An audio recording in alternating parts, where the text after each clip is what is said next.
Hey guys, welcome back. This is the Kingdom Gamer bringing you part 3 to Ni No Kuni 2. On the last part, we finally took over some land so we can build our new kingdom. But now they talking about we need to go to this special forest just to chop down some trees. I don't know what's up with these trees, but I guess we're gonna head in and find out. So with that abide, let's jump in.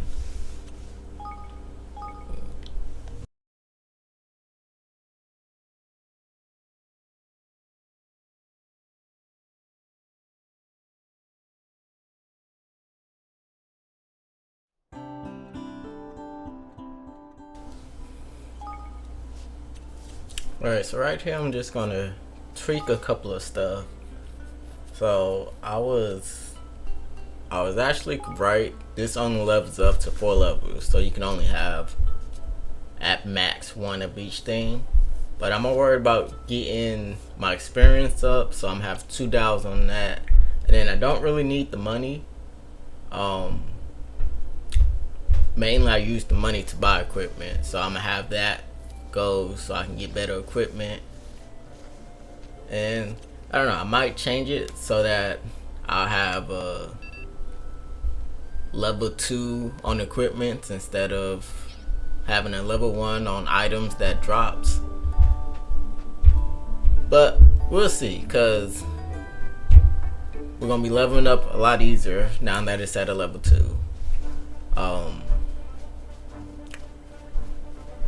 The money part, I mainly just buy better equipment sometimes. I really don't buy items as much. But it's still in the beginning of the game, who knows, maybe towards the end I actually might need those items a lot more. So we're not gonna have it for that.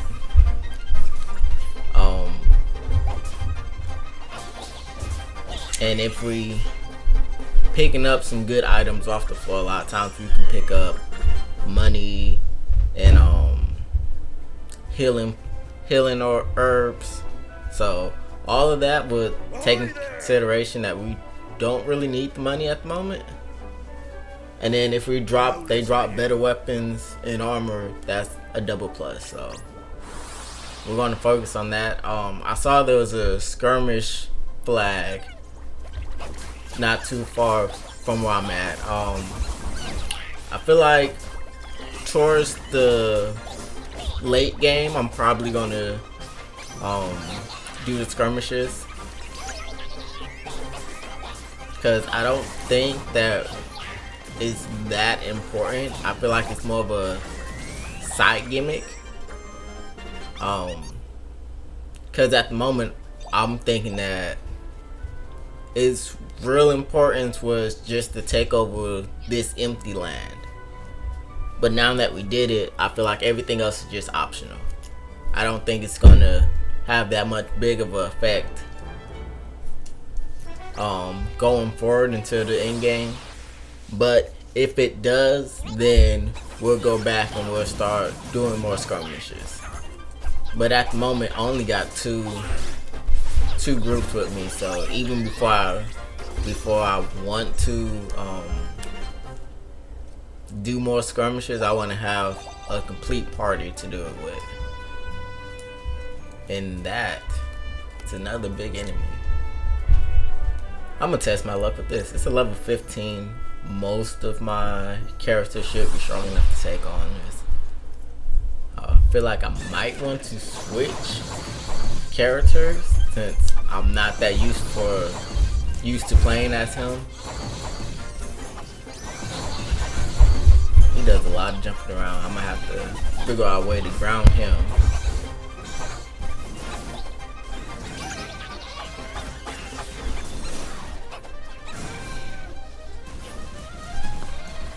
This guy is like no joke. I'm like,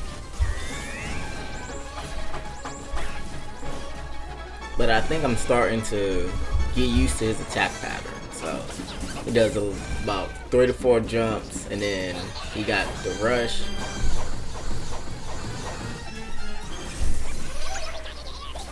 Oh, that's new. Oh. Oh, okay. He literally just put him out in one hit. Not cool. Yeah, we're gonna ground him, bring him back to life so he can get some experience points from this battle. Oh yeah, that big guy was... Whew. Okay. Well, it's good to know that the Kingmaker gives out that orb to whoever I'm controlling, so make it a lot easier for certain characters. I wonder if he give it to someone, can I still switch characters after that? And if I do, will they also have that power up? I have to test that theory out if I remember. Cause I'm really hoping like there's more characters to play with. Cause I'm like, it just seems odd to have a party of 3 and only have 4 playable characters.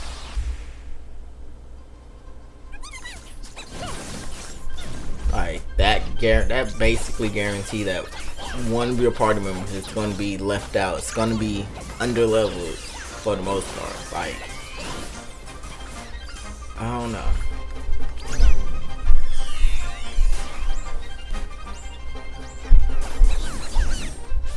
Like, you got the 2 swordsmen. So far, they play similar. What is that? We're about to go find out. But yeah, you got 2 swordsmen. They play similar together. And the only 2 real different characters is the Sky Pirates. And they play completely different. One is more like a tank, have buffs on your defense.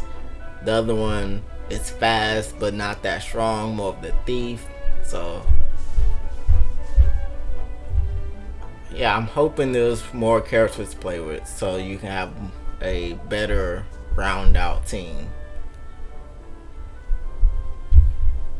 Alright, so when they're enveloped in this dark aura, it basically means they're stronger.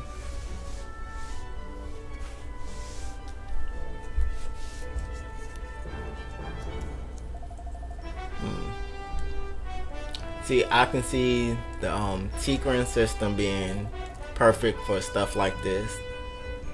So you can see the enemy prior, and then if it's leveled up high enough, you can go and make sure that you do more attack to that type of enemy before going in. I'm like, how much more dangerous could it be? Is it just at a higher level?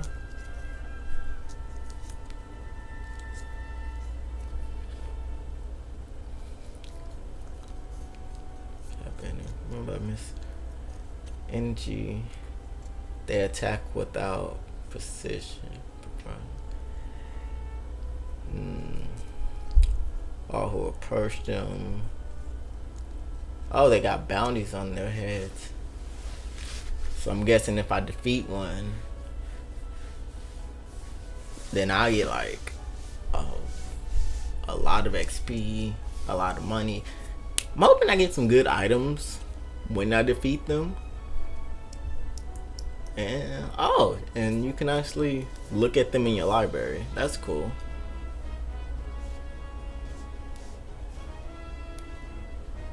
And it tells what level they're at too. So does that mean I gotta go up to it first? Nope. Wow. Okay, so I'm guessing. So that one's level 22. So I'm guessing as far as the ones that's out on the world at the moment, these are the ones that we can go up and find out right now. Like, I'm pretty sure there's a boat that we'll get later in the game. So I'm thinking that with the items we have, with the abilities we have to explore, these are the ones we can find. But unfortunately, we're not strong enough to take this one on. It's like a little bit higher level than we are, but seeing that it's a lot stronger on top of that, that's like a level 22. I'll probably wait until I'm at least a 24, maybe. Knowing me, I'll probably try to test my luck at once I get to level 22. And I really just died. Wow.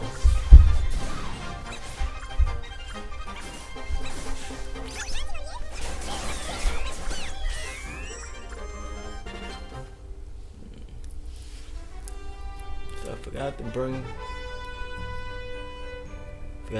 him back before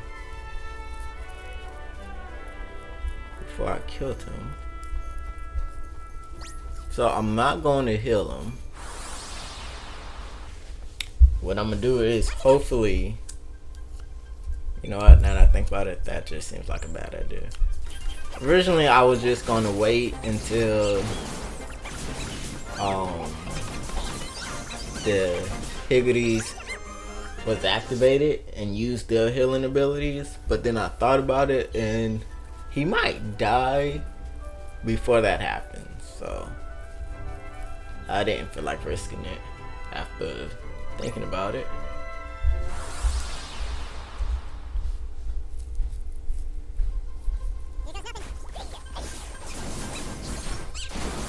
Okay, so I know we're close to the end. What is that? Okay. So when we attack this thing, it drops mana, but it's constantly running, and it ran away. Okay, so I'm guessing that's supposed to be like a rare enemy that occasionally pops up.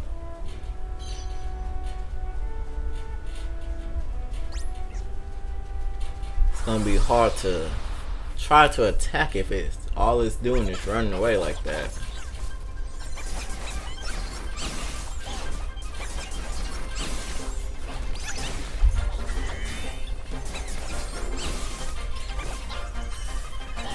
But it is good to know the combat of this game is nice. It's real smooth, easy to get to handle.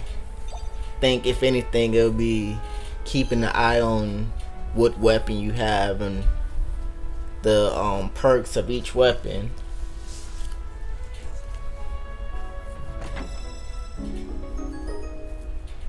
But yeah, the game is like real easy to get into it.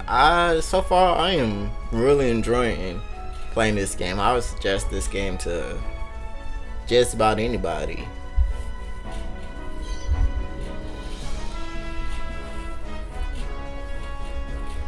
It explains stuff that most RPGs really don't explain.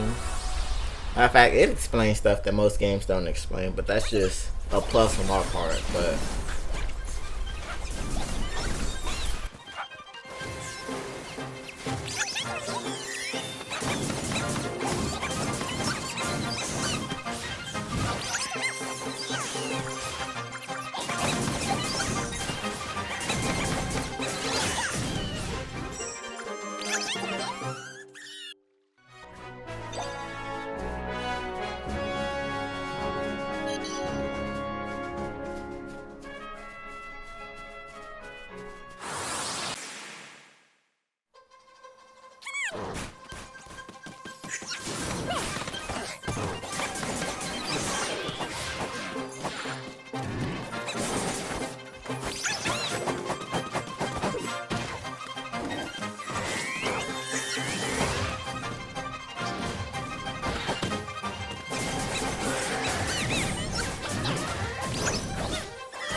Golly.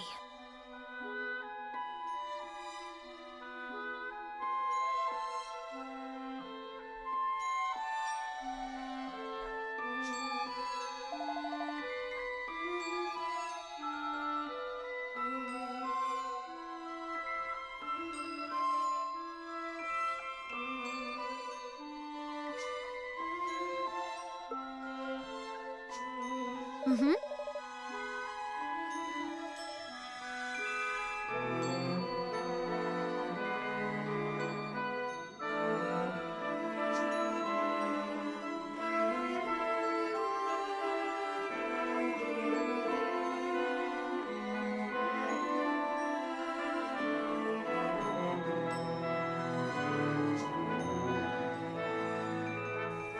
Say.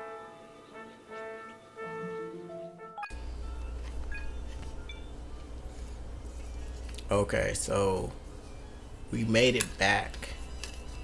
Well, not back, but we made it into Nell's forest. And for some odd reason, there are these, it looked like seals wrapped around the trees. Now I'm not for sure if that's normal to his forest or if someone particularly put them there. But then again, these are supposed to be like extra special trees to give us better wood, so maybe it's supposed to be there. Maybe he put them there himself. I'm just not for sure.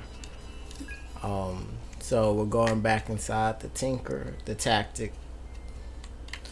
So I decided to pit getting armor as a level 2, and right up here at the enemy type, like I said before, it basically, as the description says, it basically just increase the damage you do towards certain enemy types.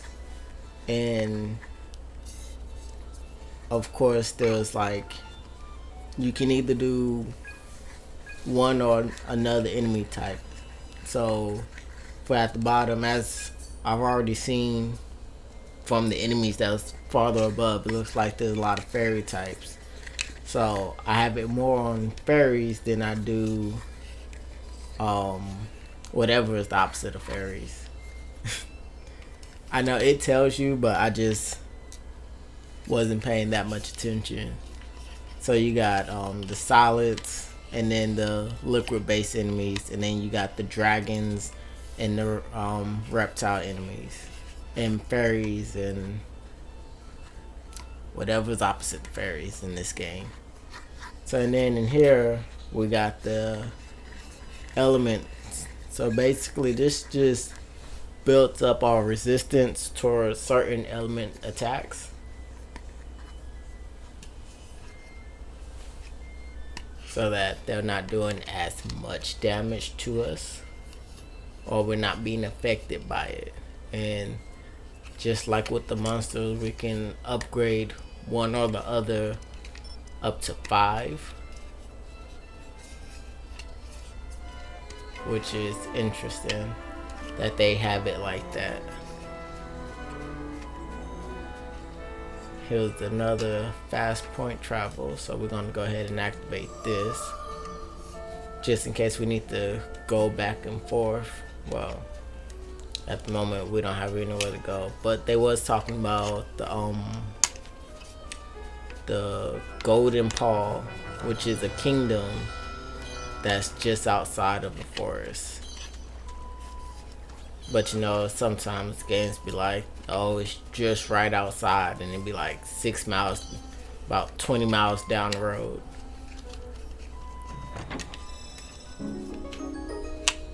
Okay, so we got ourselves a new spear. I'm gonna see if it's actually useful to me. And it is, which is neat.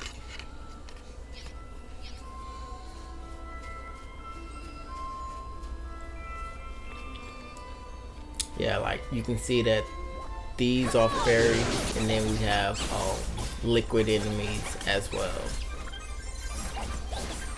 about a rat. I don't know. Those might be the opposites from the dragons. They're both animal based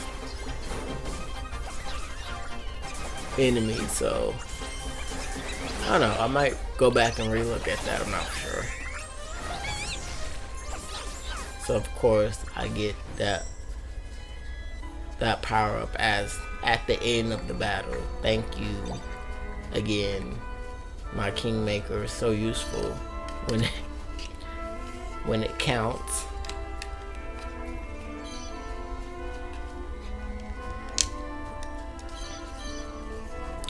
Yeah, so the game actually have multiple DLCs to it. I know I didn't buy any of the DLCs, but when I bought the game, it came with a few.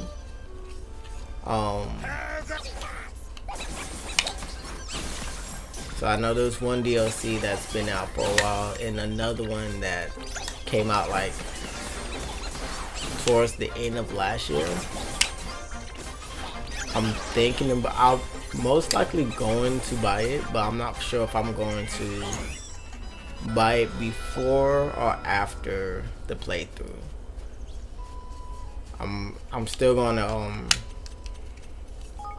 show the recording of the DLC, but I don't know if this is gonna give you extra items or like certain equipment right off the back. So I think I might just wait until after I already beat the game and I'm in the end game section, well, post game, because I don't want to walk around with weapons that's too overpowered throughout the whole game.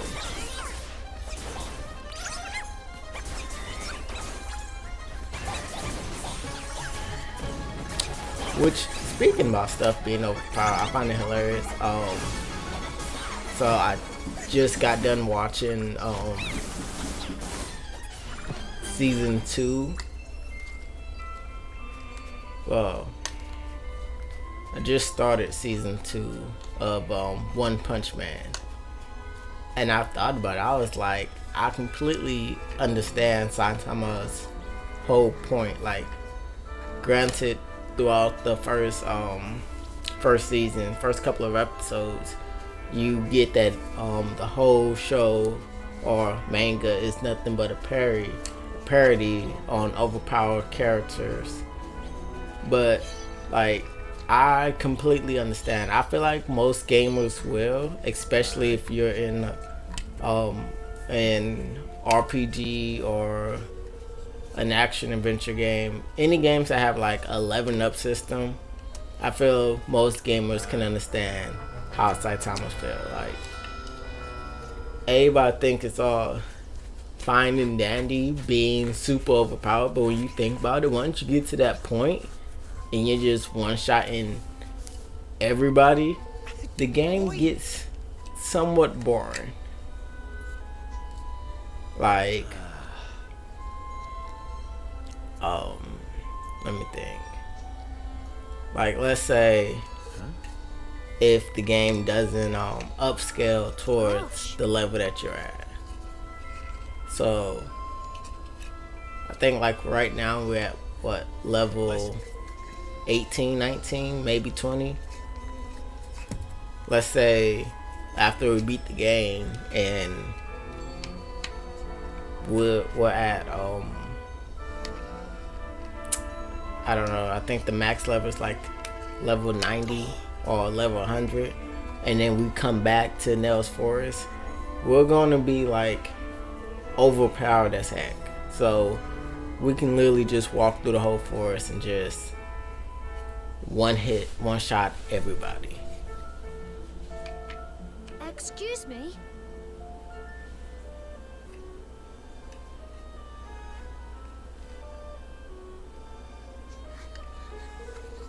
So like, thinking about if the game have a new game plus, but it doesn't scale to your level, or the developers didn't think that you would be at max level when you do new game plus, well, before you do new game plus.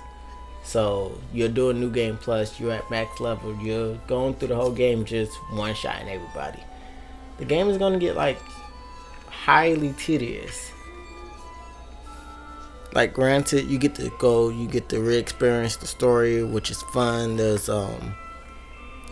side quests and other stuff that's completely different, but as far as running into the enemies, you're gonna try to avoid them, because you're like, I'm gonna hit them once, they're gonna die, they're literally just wasting my time.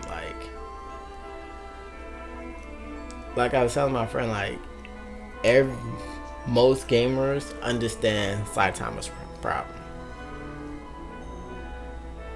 Like, for instance, Dragon Ball Z Kakarot just released finally their episode 1 to their DLC. A lot of people, they're already at max level. They're already at level 250, which is the level cap. So you going into the new DLC, which carry overs your level from the main story, and you're just like, okay, I'm now training to get Super Saiyan God, and you're going to be one-shotting all the training regiments up to you fight Lord Beerus, which, if I'm not mistaken, his fight is at 220 or 250. So that would be like your only challenge. But once you're done with that, once you max out the game, the other enemies, they start to scale up as you progress, but the random enemies throughout the game is not going to be at 250. So you're going to be one-shotting them, especially once you get Super Saiyan God, Goku, or Vegeta. You transform into that, you're one-shotting everybody. Like, the end game of Dragon Ball Z Kakarot, it's not really that fun, because there's not that much to do. You do your side quest missions, and like I said, like, you're already at max level, so whatever side quest missions you haven't done, it's either go get this item or go into this 10-second fight that you gotta punch somebody 3 times and you already want to fight. Like, I completely understand, which I'm hoping that that they was going to add some extra stuff to the main game of Dragon Ball Z Kakarot, because me, for instance, I've already completed the game. I already got my platinum trophy and everything. The game really wasn't that hard to do. There was like one trophy that I actually had to like grind to get, but everything else, all the trophies, you'll basically just grab while you're going through the game. It's not hard whatsoever. The fight mechanics is similar to Xenoverse 2, and it's basically like Xenoverse 2 with similar combos. Who are you? Eh? But yeah, it's basically like Xenoverse 2 with similar combos, technically. Yeah, similar combos. The Dragon Ball Z Kakarot have one main combo, and then 1, 2, like four different finishing combos, which is your base combo, which would be square You have a teleport combo with X. Well, teleport finisher with X. Blast finisher with Circle. You have a key charge finisher with Triangle. And that's basically it. But then again, it's like different characters will have a different combo finisher, and then if that character can transform, their combo finisher would change. But at the end of the day, it's all literally the same thing. Like, I know when it first came out, I compared it to a game. I compared it to a upgraded version from the Legacy of Goku's game, the Boo Fairy. It's basically like that, but it's not a beat 'em up, and the combat is highly one-dimensional. Like, a lot of people was talking about, yeah, they want to go back and fight the other bosses as Super Saiyan God, and I'm like, I'll think about it, and I'm like, well, it's not a fighting game, so it doesn't really matter if you do or if you don't. Like, there's no big payoff to doing it. It's not like if you're just playing Xenoverse and you unlock Super Saiyan God or Ultra Instinct, and then you go back to fight an old boss and you're like, yeah, I'm at a higher level, but it's just like, I don't know. It's, to me, the game got really repetitive towards the middle of the game. And then it's not a complete retelling of the story, but it basically is. And there's some parts I was like highly disappointed about, and especially with the new DLC, they changed the way Vegeta got his Super Saiyan God transformation, which technically it wasn't until like sometime in Dragon Ball Super that we actually saw him go. Wait, no, it wasn't until like the Dragon Ball Super Broly movie that we actually saw Vegeta go Super Saiyan God transformation. But they changed how he did it, and I was very upset about that. Like, it's like a small spoiler, but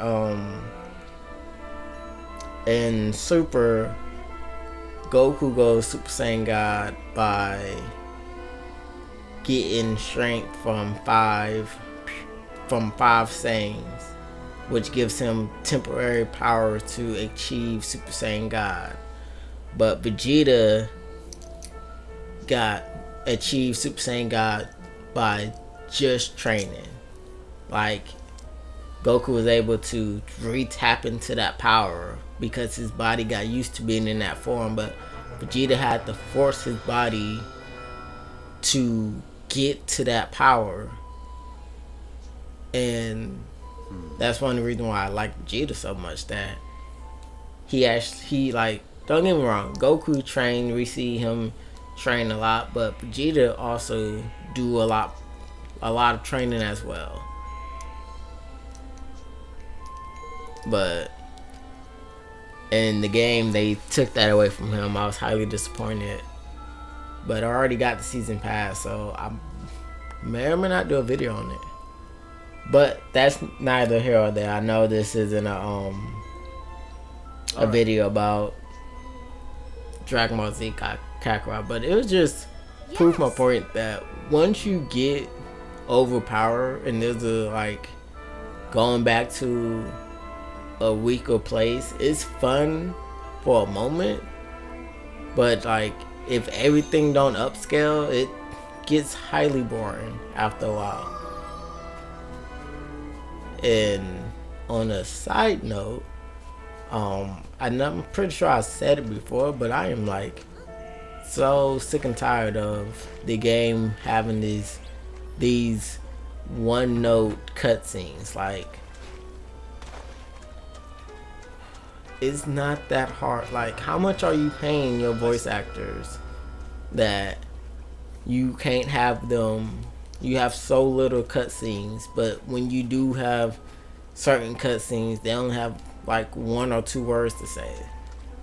Like, really, how much are you really paying your voice actors? If that's the case, I know a couple of people that be like amazing as a voice actor, but that's like one of my main gripes about this game.